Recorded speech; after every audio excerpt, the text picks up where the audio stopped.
2장 웬말인가 내 형제여 웬일인가 내 형제여 522장입니다.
천지를 만드신 하나님 아버지를 내가 믿사오며 그 비아들 우리 주 예수 그리스도를 믿사오니 이는 성령을 잉태하사 동성녀 마리아에게 나시고 본디오 빌라도에게 고난을 받으사 십자가에 못 박혀 죽으시고 장사한 지 사흘 만에 죽은 자 가운데서 다시 살아나시며 하늘에 오르사 전능하신 하나님 우편에 앉아 계시다가 저리로서 산 자와 죽은 자를 심판하러 오시리라. 성령을 믿사오며 거룩한 공예와 성도가 성격동하는 것과 죄를 사하여 주시는 것과 몸이 다시 사는 것과 영원히 사는 것을 믿사옵나이다. 아멘. 고운 것도 거짓되고 아름다운 것도 헛되나 오직 여호와를 경외하는 여자는 칭찬을 받을 것이다. 그의 손의 열매가 그에게로 돌아갈 것이요 그 행한 일로 말미암아 성문에서 칭찬을 받으리라. 그렇습니다. 우리가 이 땅에 살아가는 것도 오직 여호와 하나님만을 경외하는 믿음의 신앙인이 되어지도록 우리 아버지 축복하여 주옵소서. 고운 것도 거짓되고 아름다운 것도 헛되나 오직 여호와를 경외하는 여자는 칭찬을 받을 것이라. 그 손의 열매가 그에게로 돌아갈 것이요 그 행한 일로 말미암아 성문에서 칭찬을 받으리라. 마지막 때에 우리 주님 앞에 칭찬받는 믿음의 성도 믿음의 아내들이 다 되도록 성령께서 은혜를 더하시고 오늘도 이 새벽 재단에 주님 앞에 나와 간구하고 기도하는 모든 기도 소원마다 우리 하나님께서 하늘 문을 여시고 축복하시고 저들의 간절한 소원마다 응답받는 귀한 시간 되도록 우리 아버지가 축복하여 주옵소서. 오늘 월요일 하루의 삶 속에서도 오직 하나님 앞에 기도하는 마음의 자세로 하나님 아버지 앞에 하나님을 높이며 하나님을 경외하는 신앙으로 살아갈 수 있도록 성령이여 오늘도 저희들을 사로잡으시고 한량없는 은혜를 베풀어 주옵소서. 오늘도 병환 중에 있는 숨어 주님께서 붙들어 주옵시고 오늘도 밴드와 유튜브 속에서 함께하고 있는 귀한 주의 자녀들에게도 한량없는 축복하심으로 기름 부으시고 성령으로 충만케 하여 주시옵소서. 예수 그리스도의 이름으로 축복하며 기도하옵나이다. 아멘. 하나님의 말씀 응독하시겠습니다. 예레미야 31장 23절에서부터 26절 말씀까지 한 목소리로 합독하 들어갑니다. 시작.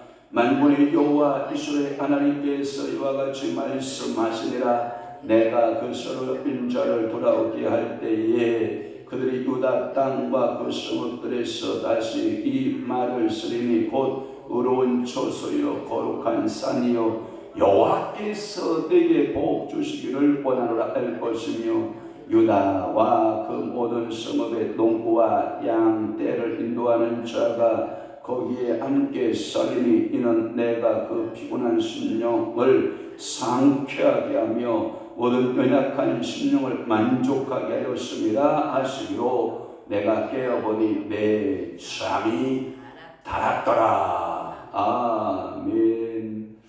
오늘 예레미야 31장 23절에서부터 26절 말씀을 중심으로 해서 유다의 이복이라고 하는 말씀을 통해서 은혜 받고자 합니다.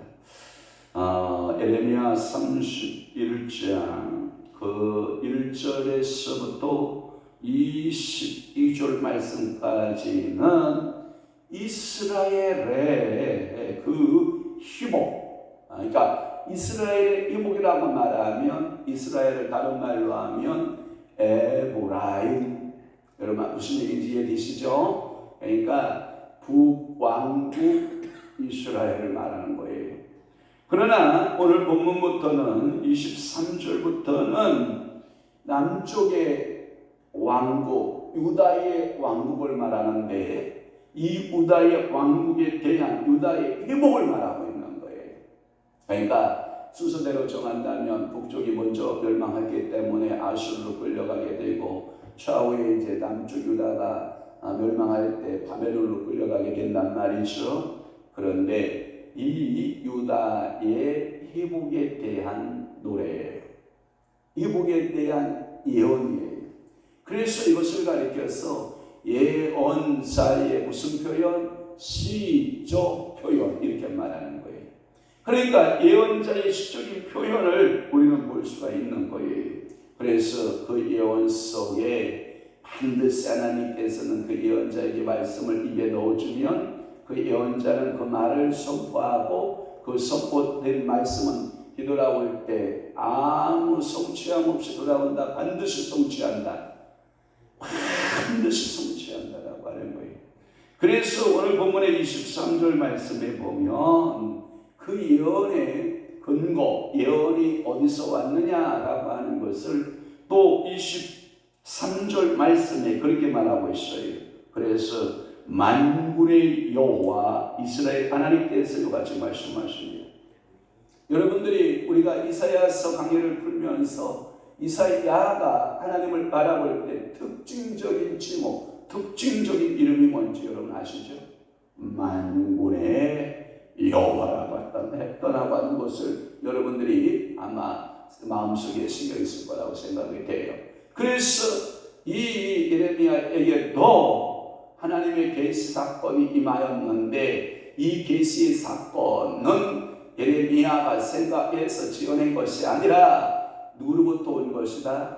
만군의 여호와 이스라엘의 하나님께서부터 온 것이다 라고 하는 이것을 가리켜서 예언의 확인이라고 말하는 거예요. 그 예언의 근거가 과연 하나님께로부터 왔느냐? 이 예언의 근거가 하나님께로부터 분명히 예레미야에게 주어졌느냐라고 하는 그 확증적인 이 말씀으로 그 23절에 유다에 대한 예언이 확실하다. 이 예언은 만군의 여호와로부터 왔다. 이렇게 말씀하고 있는 거예요. 그러면서 이 남유다를 가리켜서 이런 말을 표현을 하고 있는 거예요. 내가 그 서럽인 자를 뭐하게 한다? 돌아오게 한다. 자, 북왕국 이스라엘에게도 준 메시지가 뭐예요? 돌아온다. 남유다도 주 메시지가 뭐예요? 돌아온다. 그런데 이 남유다 땅을 향해서 그 땅에 대한 표현을 이렇게 말해요.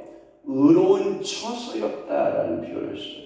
또 하나는 거룩한 산이었다. 그래서 여호와께서 네게 복 주시기를 원하노라 할 것이며, 오늘도 하나님께서 우리나라를 바라볼 때 참으로 의로운 나라다, 거룩한 산이다, 이런 표현을 썼으면 좋겠어요. 오늘도 우리 교회들을 향해서 하나님께서 참 의로운 처소다, 공의가 있는 참 하나님의 교회다, 그러면서 거룩한 처소다라고 하는 이런 징후들을 우리가 받아 누릴 수만 있다면 얼마나 좋겠느냐는 거예요. 유다의 전 국토를 가리킬 수 있는 단어가 의로운 처소, 거룩한 산, 뭐 이렇게 표현이 가능하다라고 하는 거예요. 특별히 오늘 본문에서는 이 의로운 처소, 거룩한 성은요, 한 군데를 딱 지목하여 보았다고 하는 것이 지배적 해석인데, 그것이 어딜 것 같아요? 예루살렘 성. 왜? 예루살렘 성에는 뭐가 있어요? 하나님의 성전이 있기 때문에 그 하나님의 성전이 있는 그곳을 가리켜서 참으로 의로운 곳이다, 거룩한 처소다, 이렇게 보는 거예요. 그것은 스가랴 선지자가 스가랴서 8장 3절에도 그 예루살렘 성을 가리켜서 의로운 처소, 거룩한 산이라고 표현하고 있는 것을 볼 수 있어요. 이 말은 유다가 예복되고 예루살렘은 하나님이 계시는 의로운 처소로, 그러므로 그곳 산들은 하나님이 임재하면 그곳이 뭐가 되냐? 거룩한 것이 된다는 거예요. 그러면 보세요. 하나님의 영이신 그 성령이 우리 마음속에 마음속에 와 계시잖아요. 그래서 우리를 가리켜서 일반 사람이라 부르지 않고 성도라고 하는 거예요. 그러니까 거룩한 하나님의 자녀다, 성도. 자, 하나님이 쓰는 도구를 가리켜서, 여기에 하나님이 쓰는 도구들이 굉장히 많잖아요. 이런 물건을 가리켜서 우리는 뭐라고 그러냐면 성물 또는 성구, 이런 단어를 쓰는 거예요. 그러니까 하나님이 머물고 하나님이 임재하여 사용되는 그것들 우리는 어떻게 해야 되냐? 매일같이 우리는 그곳에 살고 젖어 있기 때문에 거룩하게 구별하지 않는 습성들이 있거든요.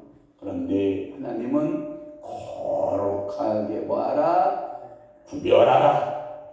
하나님은 오늘도 우리에게 말씀하시는 거예요. 이 거룩한 구별함이 필요하다. 그러니까 나는 거룩한 존재니까 내 몸을 마음대로 가서 사용하면 된다, 안 된다? 안 된다. 그래서 여러분들의 거룩성을 유지하고 오늘 하루로 힘차게 살아내는 여러분 되시기를 바라요. 그런데 이 여호와 하나님께서 이 유다를 인도할 때 마치 농부와 그 성읍의 유다의 모든 성읍의 농부와 양떼를 인도하는 자가 거기 함께 살리니, 여기 뭐냐면 농부의 원리와 목축업을 하는 양떼의 원리, 양떼를 그 보호하는 목자의 원리를 적용하고 있다라고 하는 거예요. 그러니까 양떼는 목자 없이 살 수 있다, 없다? 없다. 그래서 항상 양떼와 함께라고 하는, with, 함께. 그래서 함께 살림이라는 단어를 썼는데, 여기에 보면 한글판 성경에는 거하림이 이렇게 되어 있다고. 함께 거한다. 그러니까 주 예수께서 내 마음에 오셔서 여러분들 항상 함께 거하시는, 그래서 성령이 나와 함께 성령이 할렐루야 함께 하시네. 그러니까 항상, 그러니까 지금부터 언제까지? 영원까지 지키시고 보호하시고 섭리하시는 그 하나님의 사랑을 여러분들이 믿으시길 바라는 겁니다. 그렇습니다. 귀한 의회도 일반의 서민들의 직업은 농부 내지 그들이 주로 했던 것이 목축업이었지 않았습니까? 그렇다고 하면 이는 귀한인의 평화로운 생활, 농가의 한적한 평화로움이 있잖아요.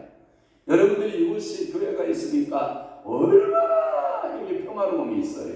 막 북적대고 막 주차 때문에 난리를 치고 막 이러한 그 싸움이 다 없어지잖아요. 그죠? 너무 한가로운 거죠. 풍요로운 거죠. 그러니까 여러분들이 이러한 농촌의 한가로운 모습들, 농사를 짓고 양떼를 짓는 양떼들의 풀을 뜯고 그 양떼를 지키는 목자의 그 평화로운 모습들을 그대로 말씀하고 있는 것이라 이렇게 여러분들이 이해하시면 됩니다.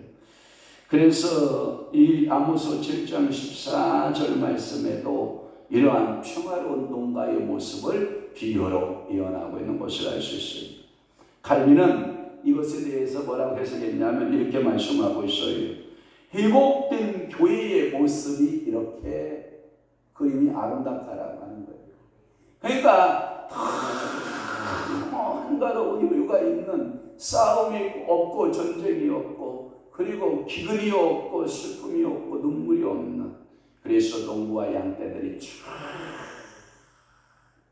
평화로움을 즐기는, 그래서 여러분들의 가정에 모든 우환은 예수의 이름으로 파쇄, 예수의 이름으로 파쇄, 모든 것 다 파쇄되고 여러분들에게 이 한가로움, 여러분들이 그 평화의 모습이 여러분과 여러분 자녀의 여러분들의 가문에 공손하시길 주님을 축원합니다. 25절 봅니다. 이는 내가 그 피곤한 심령을 뭐라고 했냐면 만족해 했다라는 단어와 또 하나는 상쾌하게 했다라는 단어를 같이 쓰고 있어요. 그래서 여러분들의 심령이 뭐하냐? 상쾌하게 되며, 그래서 만족하게, 연약한 심령을 만족하게 됐습니다. 할렐루야. 그래서 오늘 이 새벽에 제가 아침 공기 쐬러 이렇게 바깥으로 나가니까 아침 공기가 상쾌한 거예요. 너무 추운 거거든요. 너무 추운 거예요. 어저께도 제가 새벽 예배 일찍 나갔거든요. 그래서 일찍 나가서 한 10분 정도 빨리 나갔는데 권사님이 일찍 나오시는 거예요. 아니 권사님 왜 이렇게 새벽에 이렇게 일찍 나오세요? 바깥 공기를 쐬러 너무 바깥 아침 새벽 공기가 상쾌할 것 같아서 10분 일찍 나가서 이왕 기다릴 거 좀 일찍 나가자 하고 딱 나왔는데 목사님이 먼저 기다리는 거예요. 그러니까 너무 좋은 거다. 이 상쾌함이라는 게 있어요. 그리고 오늘도 여러분들의 심령이 만족함, 이 만족감이라는 표현을 좀 조속한 표현이 있을 수 있겠지만 이런 거 있었어요. 밥을 먹었는데 뭔가 참 이게 먹었는지 안 먹었는지를 몰라. 여러분 이게 만족함이 없어요 이럴 때는. 그런데 밥을 먹었는데 행복하다, 만족하다.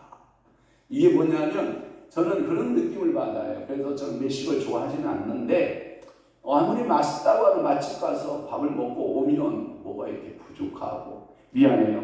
우리 애들이 가끔 밥을 사는데 뭐 자주 1년에 뭐 한두 번 살까 말까지만 걔네들이 산밥을 먹으면 뭔가가 이게 부족해 보이고, 그런데 우리 마누라가 밥을 해서 먹으면 야 좋다, 만족감이 있다.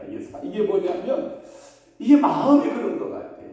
그러니까 우리 권사님이 애들하고 밥 먹고 오면 배고프다라는 말이 이해는 되지만 좀 짠한 모습이 있다 이 말이에요. 그러니까 항상 하나님께서 여러분들의 먹을 것으로 만족해 하시고, 아멘, 입을 것으로 만족해 하시고, 아멘, 쓸 것으로 만족해 하시고, 여러분들에게 상쾌함을 허락하시고, 아멘.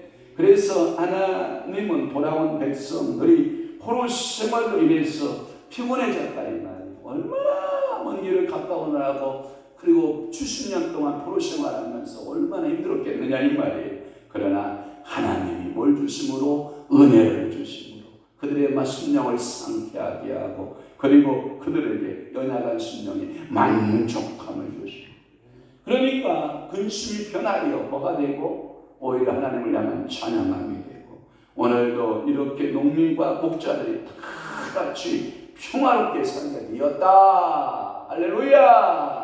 그 다음에 마지막 26절이 뭐냐면 내가 깨어보니 내 잠이 뭐였더라? 달았더라 라는 표현을 써요. 오늘 여러분 잠이 달았나요? 쓸쓸한 잠이었나요? 저는 표현할게요. 참 나이가 먹으면 누가 옛날 어르신들이 이런 말을 하셨잖아요. 야 잠도 젊었을 때 잠다. 늙으면 뭐도 안 한다? 잠도 안 한다.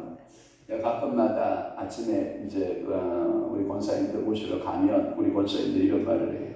제가 잘 주무셨습니까? 그러면 말을 예 오늘 참 잤습니다. 잠이 달았습니다. 이렇게 말하는 소리를 내가 들어본 적이 없어요. 그러면 어떻게 말하는지 알아요? 아이 자긴 잤는데 자다가 깨다가 몇 번을 깼는지 이번에는 4번을 깼어요. 5번을 깼어요. 3번을 깼어요. 2번을 깼어요. 이렇게 말을 하면 저는 한번 딱 누우면 아침 새벽에 4시 반에 딱 일어날 때까지 한 번도 일어난 적이 없는데요. 그러면 와 그래요. 어제도 권사님한테 그런 거잖아요. 왜 이렇게 일찍 나와요?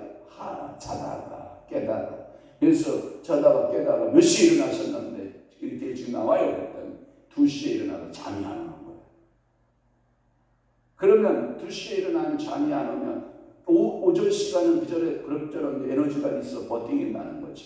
그러면 굉장히 피곤할 텐데요. 제가 그랬더니 맞아요. 오후 시간만 되면 체력이 방전되는 거예요. 왜? 잠을 못 자놨으니까 이게 굉장히 몸이 힘들어지는 거예요. 저는 축복할게요. 깨요. 보니 내 잠이 뭐였더라? 달았더라. 자, 예레미야가 봐봐요. 하나님의 이스라엘 백성의 심판을 예언할 때 잠이 달았을까? 안 달았을 거야. 그죠? 그러나 이스라엘과 유다가 회복된다라고 하는 예언을 받은 그 예레미야의 잠은 뭐였을까? 달았다. 그래서 여러분 이런 거 알아요? 아가들이 그 이불 속에서 뽀삭한 얼굴로 잠에서 푹 일어나서 엄마를 탁 바라보고 푹 웃어주는 그 얼굴, 너무 행복해하는 그 얼굴,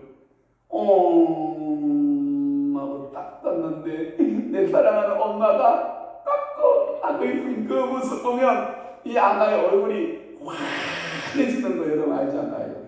이 빛이 빛날 정도로 얼굴이 환해졌던 이 예언의 이복의 말씀을 들으니 유다가 회복되어 돌아오고 거룩한 처소가 되고 의로운 하나님 아버지 앞에 자녀가 되는 이러한 모습들을 보니 예레미야의 잠은 어떻게 했을까요?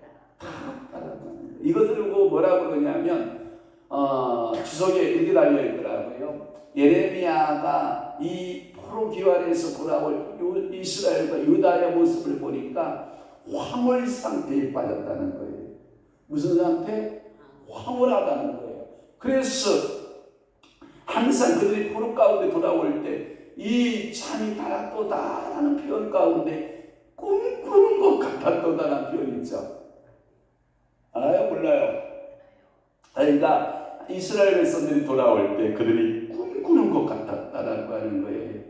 그 말씀을 제가 이렇게 적용을 우리 인생 가운데 적용을 해보니까 내가 인생을 80, 90, 100년을 살고 하나님 품에 딱 갔더니 그 꿈이 뭐였더라? 그 잠이 달았더라. 하나님 은혜 가운데 일생을 살았습니다. 하나님 고맙습니다. 이것을 하룻밤의 잠으로 해석할 수도 있겠고 두 번째는 70년 포로기의 잠으로 해석할 수 있겠고 또 하나 내 인생의 이 삶 가운데 살다가 주님 앞에 설 때의 해석을 할 수도 있을 것이고 여러 가지 적용적인 해석이 필요하겠지만 그러나 저는 여러분들에게 이 꿈에서 깨어난 듯 황홀함이 이 하나님의 축복으로 여러분들에게, 여러분들의 가정과 여러분들의 자녀들에게 펼쳐지고 이 나라 이민족 속에 펼쳐지고, 그래서 그 백성들의 회복되는 그 은혜와 은총, 하나님의 축복을 베푸시는 그 사랑이 여러분들의 삶 가운데 풍성해지기를 주님의 이름으로 축복합니다.